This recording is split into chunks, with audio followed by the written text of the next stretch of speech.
Hey, what's up, y'all? It's L.Love with MsConceptions. I'm so glad you're back with me. Don't forget to like, share, and subscribe to my channel. Thanks for hanging out. This is like episode 7. Come on, somebody. So we're on episode 7. This is actually going to be part 2 of what we talked about last week. Last week we talked about disability, or so I'm disabled, and talked about the emotions behind all that, and like the journey I had to go through with like the acceptance of that, and how I had to walk through dealing with that. So with this episode, as promised, we're gonna go through the practical side. This is probably the most questions that people ask me, because it is it's kind of like one of those things that's like, how does it happen? I hear that people get on. I hear that this happens to people, but how do you get like where you're approved for disability? Like da da da da. So I'll tell you my journey. I can't say it for this how everybody else's went, but this is what happened with me. And I can say that I kind of went through all of the hoops and ladders and chains and ups and downs with the process. So I think that I have personally experienced most of the things that are involved with the disability approval, Social Security disability. Okay, so the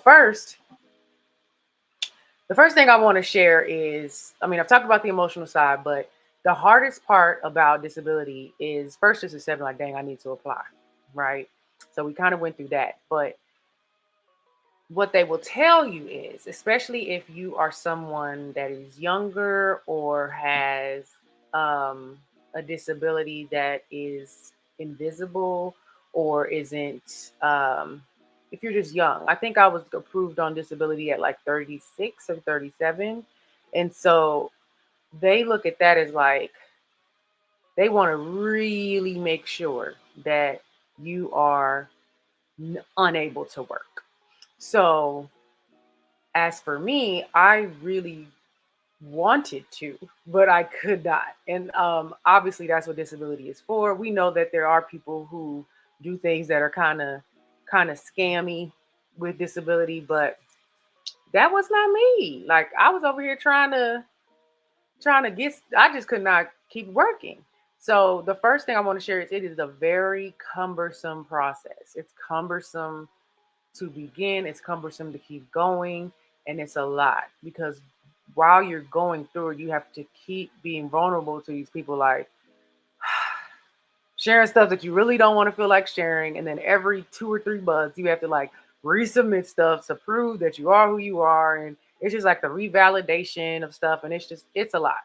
But I want to tell you that the misconception behind that is letting other people define you, or letting other people tell you what's wrong, or that's not the truth. Is you are the only one that knows. You're the only one that knows how far you can go, what you can do. You get to define your own boundaries with that. So you keep listening to what you know you can do and what you can't do. And so that's the misconception there. But let me tell you about my process. So the first thing you got to have, or the first thing that is important, is you want to have your doctor, your neurologist on your team. Okay. When I say on your team, I mean like they have to be behind you when it's like, okay, yeah, maybe you're not working. I don't remember my doctor's exact words, but I can remember I switched neurologists because I had one neurologist that wasn't as supportive. Um, she was very knowledgeable on research and a whole lot of other things, but just with like, I was kind of past that with my journey. I was like, I need somebody that's gonna be like, talk to me about rules. Now at this point, I've had MS for over a decade at that time, and so I'm like, my disability is like affecting me, and I'm like, whoa, And she like, do you want to be on a study? I'm like, girl, I don't care about none of that. Okay. So, anyways, I switched neurologists, and I went to a neurologist that I'm currently seeing, and um, she said something that was very vital for me that I needed to hear. And at that moment, I like bursted crying in the session. Not even the session, I'm sorry, during the appointment. Because I went to her and I was like, I'm dying and I'm just trying to do everything I could do to try to work or just I just felt like every single thing I did in my life was a fight because I had to fight to get up in the morning. I had to fight to walk. I had to fight to concentrate. I had to fight to not have pain. I had to fight to think. You know what I'm saying? Everything was a fight to just be living. So I was like, golly. So as we discussed some things and she said something, she said, Latoya, you can only do what you can do. And I was like tears, like I'm just crying because I did not accept that. Like, I can only do what I can do. Like, I'm trying to do what they doing and she doing and we doing. And I felt like people had this expectation. Even the doctor, even the previous doctor, because I would like hint at like, hey, I don't know if I can work. And so being that I wasn't very clear on my feelings and my symptoms, I wasn't very clear on that because sometimes they're hard to define. So I don't know. It was probably interpreted in a way of like, okay, yeah, let's push, let's do this. And you're the only one that can know when you can no longer work. Like no one else can tell you that. And for me, I knew. I was like, I cannot do this fool. I can't do it, beloved. I'm trying. Okay, every time I try, I'm trying every time, every way I do. But who be getting sick every 3 months? It's me. So I was like, yeah. And at that point, I was already on short-term disability with my job. So I'm going to try to go through all the steps because a lot of these things we get kind of mixed up if you don't understand the process. So I'm going to, if you already know some of these terms, you're like, oh yeah, short-term disability, long-term disability, um, medical disability, permanent. But some of us do not know. And if you're new to this life and you're just like, what? Then I'm going to try me being on having this illness for more than 2 decades. I can kind of express or share my experience. So having your doctor on your same page is vital because they will vouch for you, they will fight for you. They're the documentation that everybody looking for. They're like, okay, her doctor said that she can only stand for 20 minutes. We gonna go with what the doctor say. And then she's saying that she can't stay. Okay, the continents are meeting. The continents are meeting. We're gonna go ahead and approve this. But if your doctor is not on the same page and then you're not expressing, you just have to be very clear and have a supportive doctor. So that's one. And it is a cumbersome process. And you need to know that only you know when to define when you can no longer work. So don't let somebody else tell you and don't make somebody else convince you that you have to keep trying because you're the only one that knows. I can't tell you, and that's a hard thing to vouch for. But starting the process is it's a uphill battle, but for you, it's worth it if you know that that's what you need to do. So that's one. Two, um, once you kind of get ball rolling with that. So for me, I was on short-term disability first, then long-term. All these things were through my job. You can get short-term and long-term disability like individually by yourself through different companies, but I was able to have it through my job at the time. So, well, normally short-term disability is like 6 weeks, or I don't remember how long. And so once that time is expired, the short term is like, all right, we need paperwork to approve you for long-term disability if your doctor says you're still unable to work. So doctor's like, yep, she still got MS. The MS is still MSing the way it's been doing, so check that. So then they put you in the long-term disability phase. So for the company that I was with, my long-term disability, after I was on there for such amount of months, or I don't know how long. I can't remember, but different policies are different. So when I was on my long-term disability for a certain amount of time, then they had you require that, okay, now it's time for you to go ahead and submit an application for permanent disability.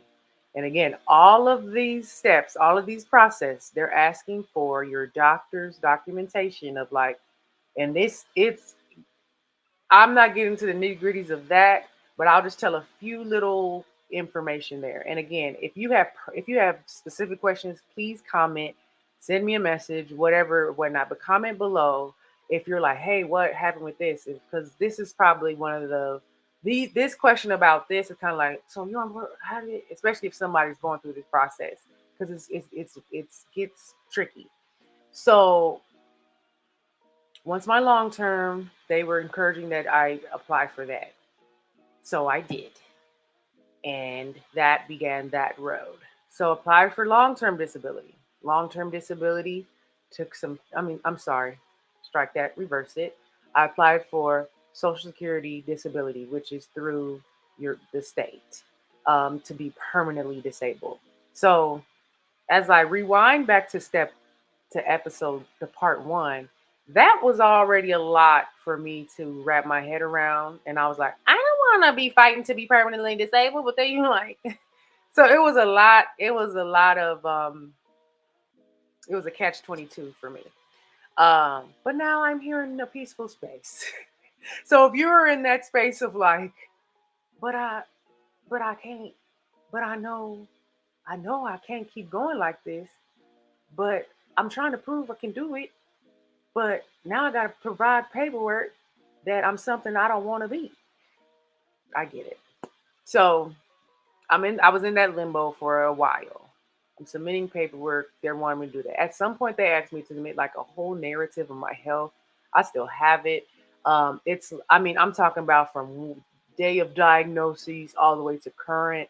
So think about it. I had MS since I was 17. So that was one of the things that I had to do.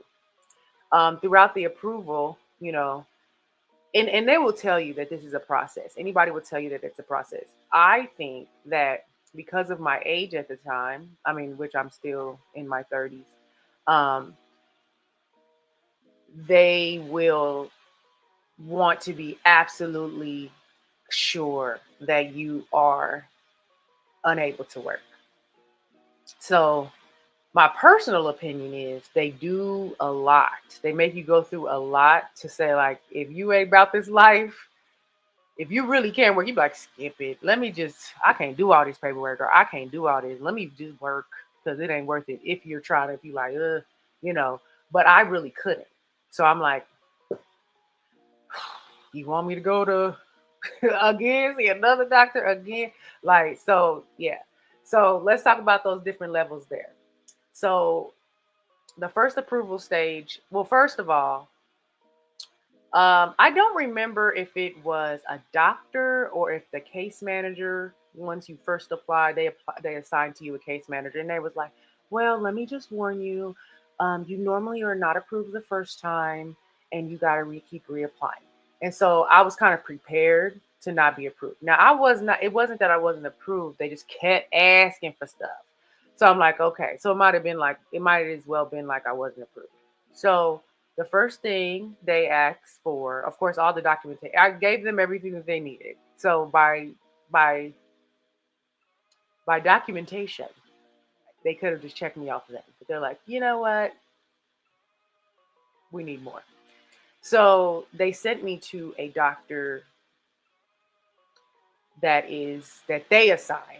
So I guess would be like a non-biased doctor to say, never seen me before, let her get evaluated, and let's see if he come up with the same stuff. And then on top of that, it's like a block, like I don't get to know what his impressions are. So I just go, and then later on I may or may not hear that. So that happens. I don't know what happens. Months go by, and I'm like, I hope I get approved. And mind you, this whole time, here's some pins and needles. And let me add a caveat. if you don't have long-term disability or your long-term has run out or whatever that might be, you are waiting for income. Okay. I had long-term at the time, but they were also asking for documentation continuously of stuff that they already had as well. Most stressful time ever. Mind you, I think I was in an active flare at some point in time with that as well. So I was all over the place. So I see their doctor. I'll go through that. I them waiting to see if I get approved. I get the letter of the bill. I'm like, am I approved? Lo and behold and lo, they say we need you to go to court. What? When I tell people this, they like, they made you go to court. I was like, yes, baby girl was in court. I was like, what does this even mean? Like, I don't even know what happens here. Like, what does disability court look like? Like, I don't know. So I'm like, do I need to go in there and look at? I don't even know. So they assigned to me a lawyer. My a company did my long-term disability company, and then because they require that you apply, it's kind of like they work together. So I think this company was a third party that assigned the lawyer. Now let me tell you how God works and his grace and mercies endures forever. Because I get there. I don't get to pick the attorney. The attorney calls me. I'm telling him my story. He's like, wow. So I'm so glad I got your case because my mom has MS and I really understand. I get the illness. So I know exactly how to present your case in order that they can understand how you're unable to work. He's like, because MS, I get it. It's really tricky. Some days you're okay. Some days you're not. And he was just describing. And I was just like, wow. So how he's presented it to me was so vital because they are not saying, can you still do your current job? That don't matter to them. So if you are like some executive that needs to concentrate and put different, they don't care if you can still do can't do that no more. You might can't ever do that again. Okay. And that is a grief a stage of grief that you will have to go through. And maybe that'll be another episode that we will talk about grief and loss of personal things that MS have taken from us. Maybe we'll talk about that next season because I'm already about to be on episode 8. So we'll go to season 2. So that might be something else. However, I literally I didn't know how to even present this, but he's like, don't worry, this is how we will do it. And he was going through it like as if I was going to get pushback at court. So I'm ready for court. He said, we have to present it in such a way that you can't do any you can't do any job due to the medications you're on. They cause fatigue, the concentration. So she's like, let's look at it like this. You, even if you were sitting and doing a very less tedious job, like a telephone or a booth operator that just takes tickets, which requires nothing but just sticking a code in the thing. They want to know you're sitting down all day and all that. But in actuality, I couldn't do that either because I get sleepy. And there is no job on this side of Earth. I'd have to think of it. That is going to let you just voluntarily take a nap. Like, I got to go take a nap real quick to do the rest of the shift. No, you get a lunch break. You might get a 15-minute break, but not just at your will because your body just gave out. So that is the angle that he took, which is very true. And I was like, man, I would have never looked at it like that because fatigue, we get so accustomed to fatigue that we're like, yeah, it's bad, I guess, but nah. So with that angle, because it's like, yeah, I might not be able to walk, or I might not be able to see, or I might not be able to concentrate, but there are jobs people can do with said disabilities still. So that's not what we focus on when we are trying to get disability. But we still mention all that. Okay. Because it does support, but those are the things. So, this disability attorney that I had was very key as well. He knew a lot about how MS worked and how it affected people's bodies and all of that. And go through that. And I go to court, and at the time I was very nervous because I didn't know what to expect. We go in there, the judge is sitting up there, and we're sitting at a table, and there's different things going on, and they asked me a few questions, and she's like, "Now, my attorney said they normally do not tell you." He said, "Or they typically don't tell you during the trial. I don't know what to call the trial during the meeting. If you're approved or not, they like send a letter or whatnot. But because all of my paperwork and evidence, we would say, was so key and so like she was almost like, why did they send you here? She was like, why did they have you go this far? She even told me that the doctor I seen, that was the non-biased doctor, he even said that approves for disability because of whatever signs I showed. So she was like, I really don't know why they sent you here, and with other issues with medications I was having at the time supported that as well. So I finally get approved, and then you have to then wait more, hurry up and wait for your income to begin. That's another process. But the process is cumbersome. The approval is stressful. Beginning to do the process is not something that you should be like, let me just try. I mean, you can, but you are the one that knows when you're the only one that can decide. You're the only one that can decide. Your doctor's not going to decide for you, especially if you're in a space where you can still function in such a way. Sometimes you might be in a health situation where it has decided, and it's like, you really don't have a choice right now, where you have to be disabled or be on disability. But I went through all that, and the truth behind the misconception is that I was the one. Like I had the all along, I was the one making that decision. Um, going through my health journey, I believe like, okay, these doctors gotta believe me, or this person gotta believe me. It was like, no, I just have to keep on presenting the way that I know what I can or can't do. And if that person disapproves, then it's like I'm gonna just keep going because I know that it's not best for me, or do what I can only do what I can do. So that is some of the more practical side of being on disability. Um, and I think so. Today, I want you to, I'm gonna leave you with something as I always do.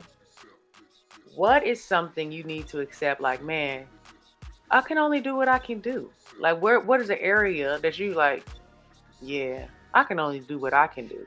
Or what, when I said that, what resonated? What was like, girl, you're right. Like, I can only do what I can do. Like, I don't gotta work out at 7 a.m. every morning, and then after that, take all my kids. You don't have to be super mom, super wife, super husband, like, you can only do what you can do. So evaluate in your life where that is vital. In the meantime, I'll see you soon. Love you guys. Bye.